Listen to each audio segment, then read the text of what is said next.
যে আমরা আসলে আমাদের মনস্তাত্ত্বিক সংস্কারটা না খুব প্রয়োজন। যেমন ধরেন আজকে পানি উন্নয়ন বোর্ডের পানি মন্ত্রণালয়ের একটা অনুষ্ঠান, এখানে আমি প্রধান অতিথি।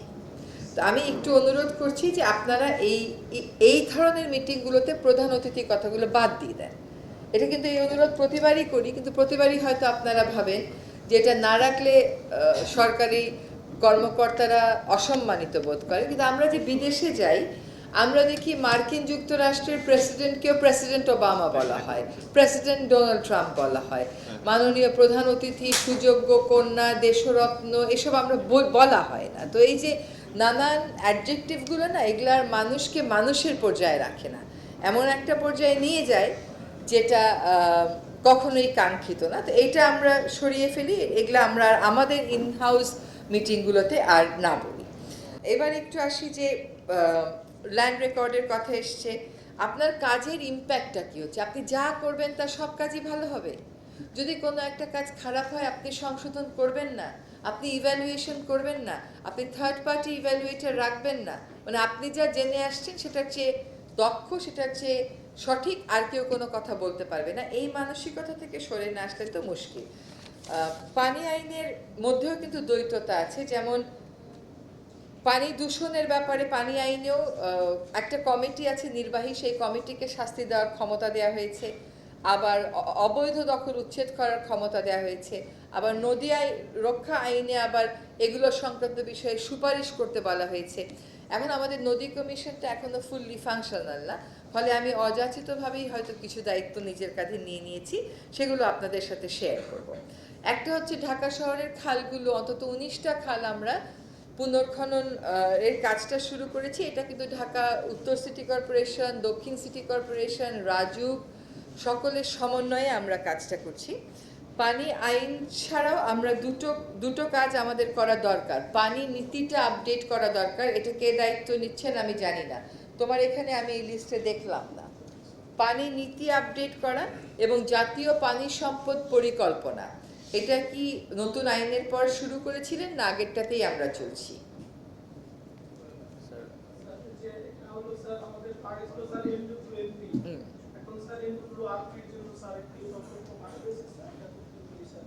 আচ্ছা, তাহলে আপনারা না পুরা ওভারহলিং করতে যেন না। ওভারহলিং যদি না করেন তাহলে আসলে আপনারা রিভিশন করেন, আপনারা আপডেট করেন। ওভারহলিং করতে গেলে আপনারা প্রচুর টাকা ব্যয় করবেন, প্রচুর টাকা ব্যয় করে একই কথা লিখবেন। আগে লিখছিলেন ইংরেজিতে, এবার লিখবেন বাংলাতে। তার কোনো প্রয়োজন নাই। আপনারা ন্যাশনাল ওয়াটার ওই যে প্ল্যান যেটা আছে, প্লিজ আপডেটেড। আর আপনার আগেরটা যদি কমপ্লিটলি রিডান্ডেন্ট হয়ে যায় কোনো জায়গায়, সেই রিডান্ডেন্ট হয়ে যাওয়া জায়গাগুলোতে আপনারা নতুন করে কাজ করতে পারেন। বাট আমি মনে করি পানি নীতি এবং জাতীয় পানি সম্পদ পরিকল্পনা এই দুটোই আমাদের সময়ে কাজ শুরু করে, পানি নীতি তো আমাদের সময় শেষ করতে না পারার আমি কোনো কারণ দেখতে পাচ্ছি না। ঠিক আছে। আর হচ্ছে আমাদের পানি সম্পদ মন্ত্রণালয়ের অধীনে আমাদের 4টা সংস্থা আছে। শুনলেই বুঝবেন যে আমার জীবন এখন কেমন কাটছে। সংস্থাগুলোর নামগুলো আমি একটু পড়ি আপনাদের সামনে। একটা হচ্ছে পানি উন্নয়ন বোর্ড, ওয়াটার রিসোর্স প্ল্যানিং অর্গানাইজেশন, আমাদের হাওর অধিদপ্তর, আমাদের নগর গবেষণা ইনস্টিটিউট, নদী গবেষণা ইনস্টিটিউট আর জয়েন্ট রিভার কমিশন। খুবই সহজ 5টা কাজ আমাকে দেওয়া হয়েছে। তো এই সহজ 5টা কাজের মধ্যে আমি একটা ছোট্ট উদাহরণ দিই আপনাদেরকে। আমাদের নদী গবেষণা ইনস্টিটিউট, তার ওখানে প্রায় 450 কর্মীর থাকার সুযোগ আছে। এই মুহূর্তে অ্যারাউন্ড 250 কর্মকর্তা কর্মচারী আছেন। তার বার্ষিক বাজেট কত জানেন? কত? 84 লক্ষ টাকা। আপনি আমাকে বলেন 84 লক্ষ টাকা দিয়ে নদী গবেষণা ইনস্টিটিউট কি গবেষণাটা করবে? তারপরে আবার আমাকে বলা হবে এই 84 লক্ষ টাকা খরচ করতে পারেন নাই, কাজে আপনাকে বেশি টাকা দিব না। 84 লক্ষ টাকা আমার ধরারও কোনো ইচ্ছা নাই, এটা দিয়ে আমি কি গবেষণা করব? জাতীয় পর্যায়ে একটা গবেষণার স্কেল, কোন গবেষণাটা 84 লক্ষ টাকা আমি করতে পারবো? আমি একটু জানতে চাই সরকার, মানে যে সরকার দিয়ে গেছিল সেই সরকারের কাছে। ফলে এই সরকারের কাছে, আমার সরকারের কাছে আমি বলেছি যে আমাকে বাজেট বাড়িয়ে দেন। বাজেট বাড়িয়ে না দিলে আসলে আপনি 250 মানুষকে বেতন দিচ্ছেন, বিশাল প্রতিষ্ঠান, কিন্তু আপনি 250 মানুষকে কাজ দিচ্ছেন না। এটা তো সরকারি অর্থের সম্পূর্ণ অপচয়। কাজে এই জায়গাটাতে আমরা নতুন করে কিছু অ্যাকশন আইডিয়া ঠিক করেছি, ওটার বেসিসে আমরা বাজেট চেয়েছি। আমরা একটু আরেকটা কথা বলি যে আমি দায়িত্ব নেওয়ার পরপর ভবদহে আপনারা জানেন যে প্রচুর পানি জমেছিল। সেই পানিটা আমরা আসলে কোনো কোনো সময় 22 ঘন্টা পাম্প করে পানিটা সরানোর ফলে আগে 20,000 হেক্টর জমি চাষাবাদ করা হতো, আমরা 16,000 হেক্টর জমি চাষাবাদ উপযুক্ত করেছি। শেষ মুহূর্তে একটা জায়গায় বাঁধ ভেঙে গেছে, ওটা আমাদের বাঁধ না, ওটা চিংড়ি চাষিদের বাঁধ, ফলে অ্যারাউন্ড 600 হেক্টর আবার বাঁধ পড়ে গেছে। বাট ওখানেও এখন কাজ হচ্ছে। ওইখানকার জনগণের একটা দাবি ছিল যে আমরা 5 মাস পানির নিচে ছিলাম, আমাদেরকে বিদ্যুৎটা বাণিজ্যিক হারে দিয়েন না। সেটা আমি বিদ্যুৎ উপদেষ্টার সাথে কথা বলার সাথে সাথে উনি ওইটাকে বাণিজ্যিক হার থেকে সরিয়ে সাধারণ হারে নিয়ে এসছে, ফলে মানুষ সেচের কাজে বাণিজ্যিক হার তাকে আর দিতে হচ্ছে না। তারপরে এই যে বাঁধ ভেঙে গেল, এই যে 600 কতটা পরিবার, সেখানেও দুর্যোগ ও ত্রাণ মন্ত্রণালয়ের সাথে কথা বললাম। তারা এপ্রিল মে জুন এই 3 মাস আমাদেরকে খাদ্য সাহায্য দেবে ওই 600 পরিবারের জন্য, 670 পরিবারের জন্য বলেছে। আমাকে পরবর্তীতে আরও 1 মাসের খাদ্য সাহায্য দেবে। তাহলে এই যে সমন্বিত কাজ করাটা, এই কাজটা আমরা করছি। এখন আমাদেরকে ভবদহের পার্মানেন্ট সলিউশনের দিকে যেতে হবে। সেটাও আপনারা জানেন যে আর সহজ হবে না আগের মতন। যখন আমরা 2007 সালে বলেছিলাম টিআরএম করেন, আর এখন টিআরএম করেন, এর বাস্তবতা কিন্তু ভিন্ন। কারণ এখন অনেক ন্যস্ত স্বার্থ গোষ্ঠী ঢুকে গেছে, তারা সংগঠিত হয়ে গেছে, তাদের স্বার্থে আঘাত করেই বৃহত্তর মানুষের কল্যাণে যা করার আমরা তা করব। কুষ্টিয়াতে প্রচণ্ড পরিমাণ নদী ভাঙন হচ্ছে।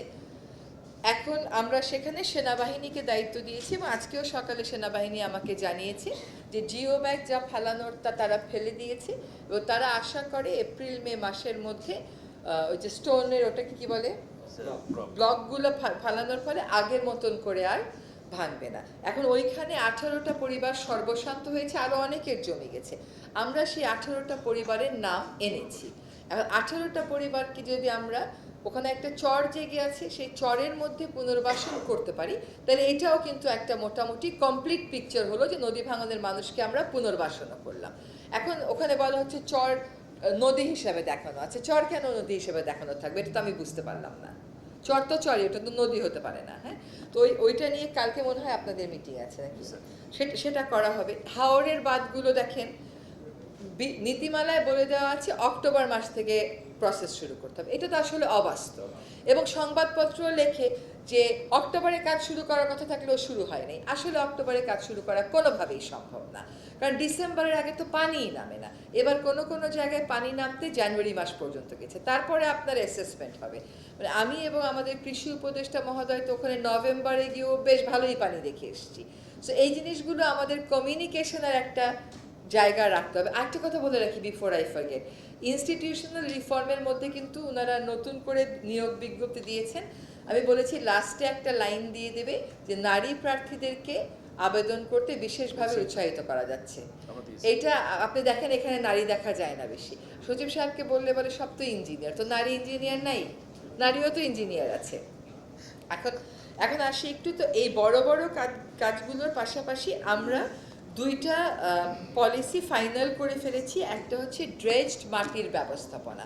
আমাদের ইটভাটাগুলো পাহাড় কাটতে থাকে, কৃষি জমির মাটি কাটতে থাকে, কোনো কোনো ক্ষেত্রে কিন্তু ইটভাটাগুলো এই ড্রেজ মাটি নিতে পারে, সকল ড্রেজ মাটি ব্যবহার করতে পারবে না। আবার ধরেন সরকার কোনো উন্নয়ন প্রকল্প করলো, নিচু জমি ভরাট করে, সেখানেও পাহাড় কাটে, সরকারও পাহাড় কাটে এবং কৃষি জমি আনে। এখন আমার আতঙ্কে হয়তো কোনো কোনো জায়গায় আর পাহাড়ে হাত দিতেছে না, কিন্তু কেটে যাচ্ছে আর কি। এবং আরেকটা কথা একটু বলি যে ইন্ডাস্ট্রিয়াল ওয়াটার ইউজ, এটার নীতিটাও প্রায় চূড়ান্ত করা হয়েছে, যে মাটির নিচ থেকে পানি তুলে ফ্রি স্টাইল যে ব্যবহার, এবং এটার জন্য কোনো টাকা পয়সা দেবে না, এটা মোটেও সাস্টেইনেবল না, এটা আমাদেরকে নিয়ন্ত্রণে আনতে হবে। এইবার আবার একটু সুযোগ নিচ্ছি আপনাদের সাথে কিছু কথা বলার।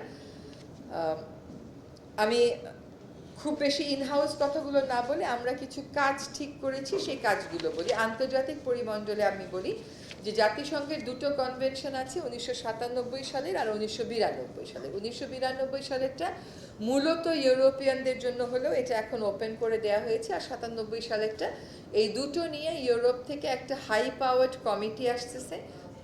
23 তারিখে 24 এবং 25-এর মধ্যে আমরা সিদ্ধান্ত নিয়ে ফেলবো যে কোনটা আমরা আগে স্বাক্ষর করব, কোনটাতে আমাদের আরেকটু সময় নিয়ে আলাপ আলোচনা করে আমরা অনুস্বাক্ষর করব। তবে আমার ধারণা 1992 সালেরটা স্বাক্ষরের দিকে আমরা ইতিবাচকভাবে এগিয়ে যাচ্ছি।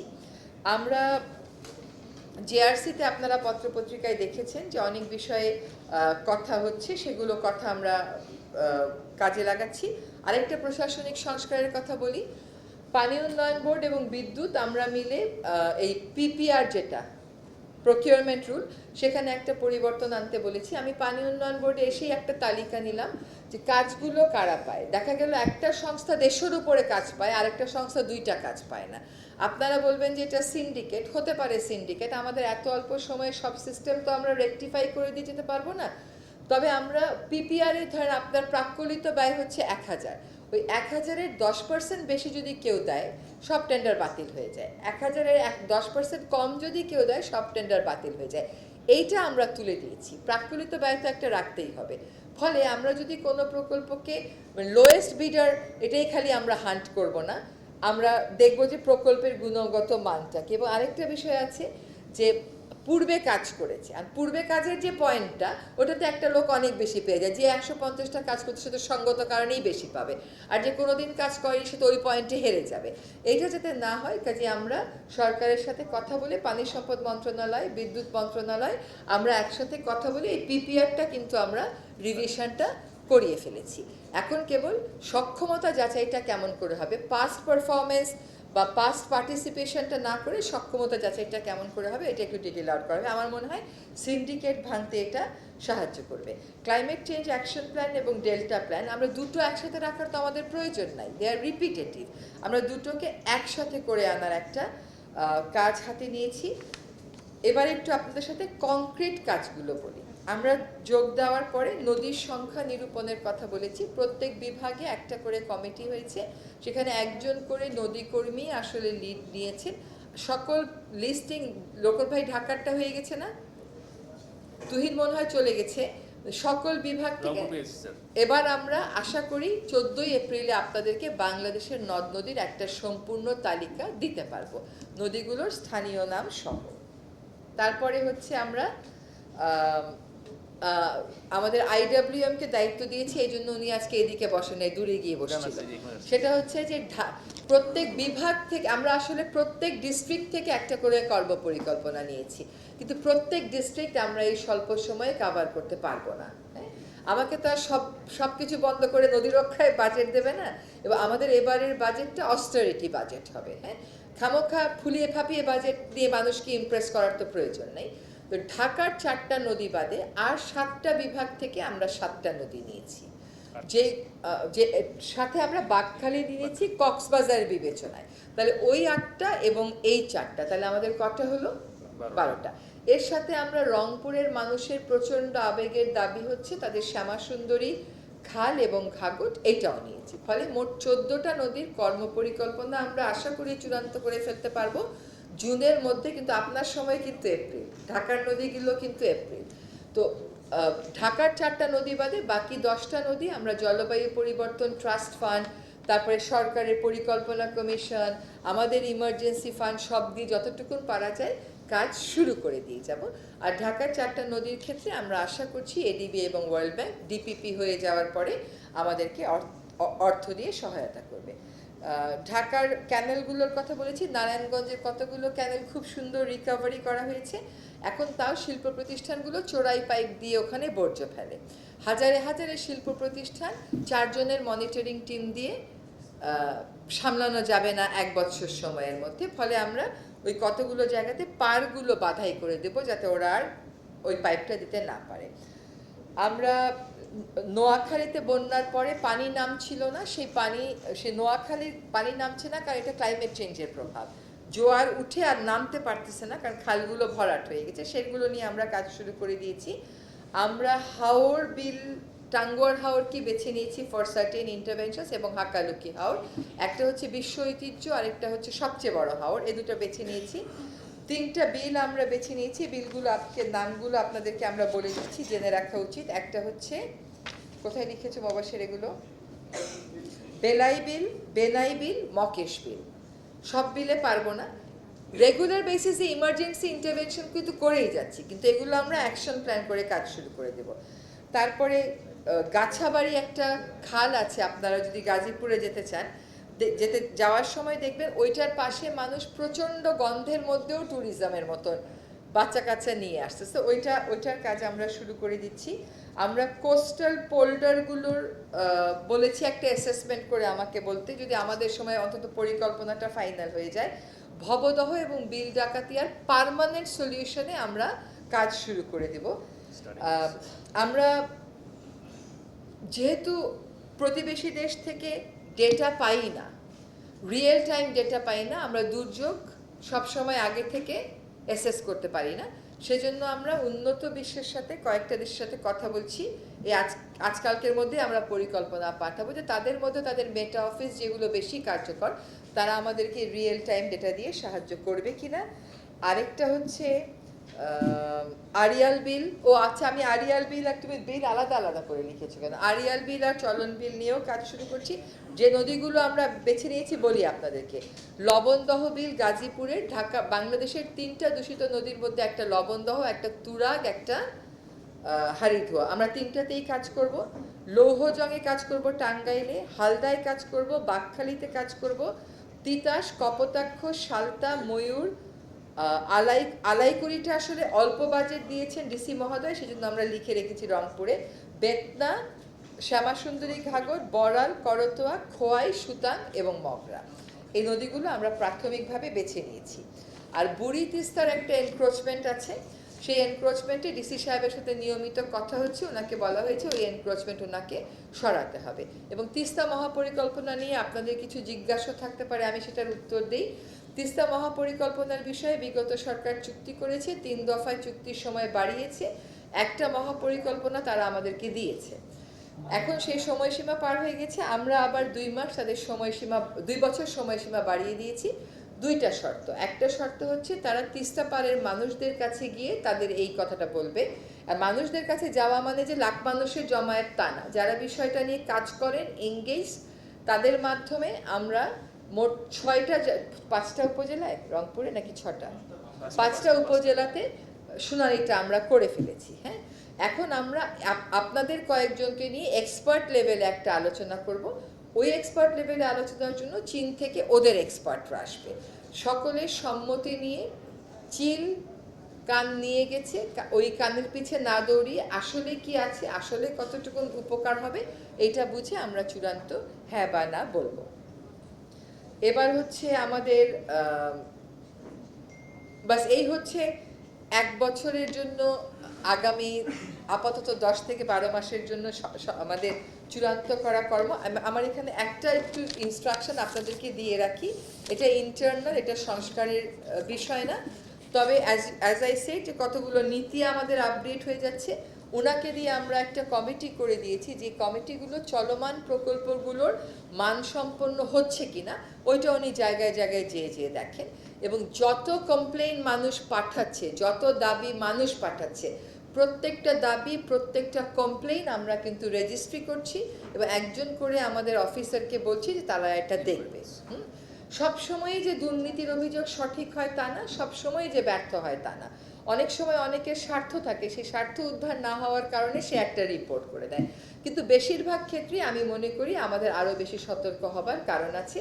এবং আমি যদি মনে করি যে সাইদ সাহেবের একটু বেশি কষ্ট হয়ে যাচ্ছে, আমরা হয়তো জোন ভাগ করে নিতে পারি, যেখানে আপনাকে কয়েকটা জোন দিলাম, অন্য একজনকে কমিটি নিয়ে কয়েকটা জোন দিলাম, আপনারা এই কমিটিটা একটু পড়ে নিতে পারেন। এখানে আমরা রেখেছি মল্লিক সাইদ সাহেবকে, তারপরে পরিচালক আইএমইডিকে, তারপরে জেলা প্রশাসনের প্রতিনিধিকে, একজন শিক্ষার্থী, একজন উপকারভোগী, একজন গণ্যমান্য ব্যক্তি এবং সংশ্লিষ্ট শাখার যেই এলাকায় কাজটা হবে তার একটা প্রতিনিধি। তো এটা যদি আমরা আরও এক একটা ডিভিশনের জন্য এক একটা করি, আমার মনে হয় একটা স্বচ্ছতার দিকে আমরা যেতে পারবো।